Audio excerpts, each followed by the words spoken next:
Deputy Trott, your flagship budget proposal to increase income tax by 2p in the pound for 2 years has just been defeated with only 10 members of the states voting in favour of it. So the 5 members of P&R and only 5 other members. Can you give us your immediate reaction to that defeat? Well, I think the flagship budget proposal was the £650 million plus needed to be spent on public services for 2025. And that was approved by 26 votes to 10. What the states didn't do was fund it. And that is unprecedented in my time in the States. We've had deficit budgets before, but they are proposed and well articulated and explained. This one remains unfunded, and of course the consequences of that, as I explained, was if you vote for Proposition 29, as it was numbered, which is to increase revenue expenditure in that way to ensure that nurses, teachers, policemen, firemen, and so on are paid, and other expenses to do with the infrastructure of the island from a revenue perspective are funded. If you don't produce enough revenue, then the consequences will be that we will have to return and make significant changes to the funding and investment plan, which in normal speak is the money that we spend on hospitals and schools and airports and the like. Let's talk about that a little bit more in a moment. But I have to ask you this because, of course, when the previous Policy and Resources Committee lost their flagship tax proposals, in the end, they were ousted. Mm-hmm. We are now much closer to the end of the state's term, but are you nevertheless now going to have to consider your position as president of P&R and as a committee, do you think? Yeah, it's a completely reasonable question. I think there'll be too much work to be done between now and then to try to, get something positive out of this budget debate. Democracy has prevailed, and I am a Democrat, even if I think that we've made the wrong decision today. Statesmen, leaders, pick up the pieces and see what they can work with, what's left, and that we'll continue to do that. I do want to make a point, though, because I think it's so important to tell you just how proud I am of my team on the Policy and Resources Committee. A group of 5. There are 4 others who don't get the credit they deserve often, who have come together and worked in a consensus manner in an attempt to find something that would receive necessary support within the Assembly. That hasn't happened. The Assembly is quite clear. It doesn't want to make any funding decisions, significant funding decisions this year. It wants to leave it to the next states. Now, I think that's an abrogation of our responsibility, but that's what has happened. So the next states will be asked to introduce the GST, something that this state was not prepared to do.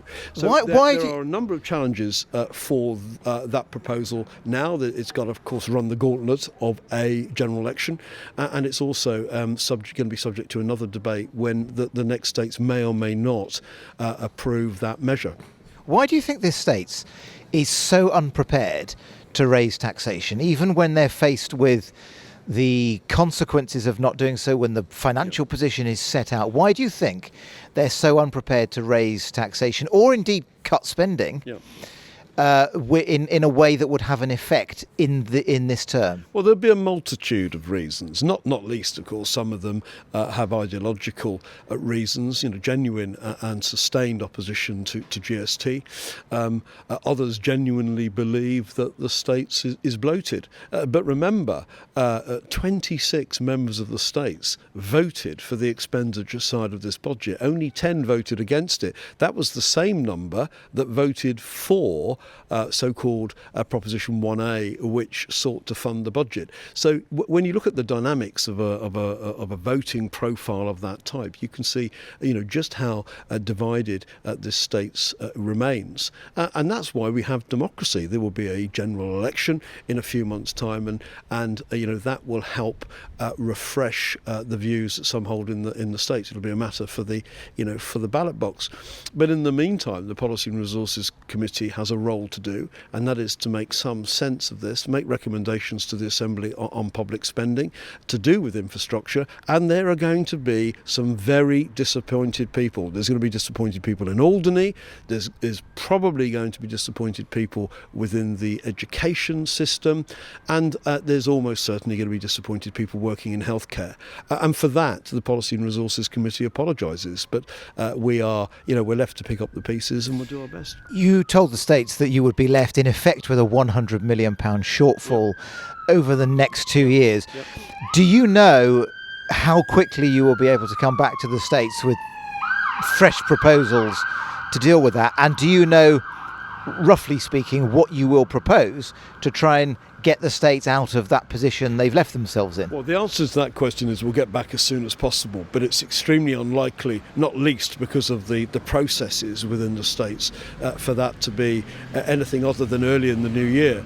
Quite how it will look, I can't give you an answer on that now, other than to say that the issues that will be in scope are, I've mentioned previously, because I'm not a dictator. We have a democratic system, and the various members of the Policy and Resources Committee will need to take advice from its professional and permanent civil service around what is deliverable, conscious and wary of our fiscal rules, and indeed outside scrutiny. I mean, let's repeat what we've got here. We've got an unfunded budget. The states has decided to approve £650 million worth of annual revenue expenditure, which was the right amount, having been through 4 days of debate. That was the figure that the states have settled on, but it's decided to unfund it. And as a consequence of that, we will be running significant deficits, and the structural deficit that we have talked about for many years will continue to worsen. So in reality, you've got two choices, am I right? You either deplete reserves further, or you cut back on infrastructure investment, or a mixture of those two. Is that right? We're not allowed to deplete reserves further. The state's rules don't allow it. But those reserves are being primarily depleted as a consequence of infrastructure spending. So if you can't invest, if you haven't got the money to invest in infrastructure, it has to be infrastructure that suffers. And that's highly regrettable, because that has been the profile, the issue, for a decade or longer. I mean, it's a great shame, but, it's a democracy. The states did not accept the temporary measure of a 2% rise in income tax. I thought we put forward some fairly strong arguments why that was the right thing to do. The states rejected that. I'm okay with that. I'm disappointed, but we live in a democracy. That's how it's rested. But this is just the start now. There'll be all sorts of bleating in the new year when the consequences of today's actions are fully understood. Finally, the states have agreed that from 2027 this package known as GST Plus will be introduced. But how confident are you that will actually happen in 2027? Well, this is the ridiculous thing, isn't it? Because the states has decided to give its view to the next states. And this is what you should do. But this state was not prepared to do it itself, and as a consequence used that as an excuse not to fund its budget in the appropriate way. I mean, there's nothing else I can say to describe that as being inappropriate financial or inappropriate fiscal behaviour. Is it tantamount to reckless? I say, yeah, I think it probably is. And that behaviour would have been regarded as reckless by the former Policy and Resources Committee. They would have used language of that nature. They've now exposed us to scrutiny by rating agencies, which may have an unfavourable view of this situation. I'll certainly do my best, as will colleagues, to explain to them what the consequences are. But remember, it's the fiscal panel, the people who are independent and oversee our investment profiles, who said you're not spending anywhere near enough on infrastructure. You have to do better. You're falling behind, well behind international standards, and as a consequence, our growth is sluggish. It means we may not build anywhere near as many houses as we need to build, and with it, there'll be an ongoing problem with the affordability of housing, and we get, if we're not careful, we get ourselves into a spiral. So there'll be many a spiral of decline. There'll be many people who will be telling you, well, don't worry, the next states will introduce GST. I don't think that's by any means certain. But whatever the outcome is, this cannot go on. It should have been dealt with already. It cannot go on any longer in a well-respected international finance centre, which to the outside world looks like it's incapable of looking after its own affairs. Okay, thank you for your time, Deputy Trott. It's always a pleasure.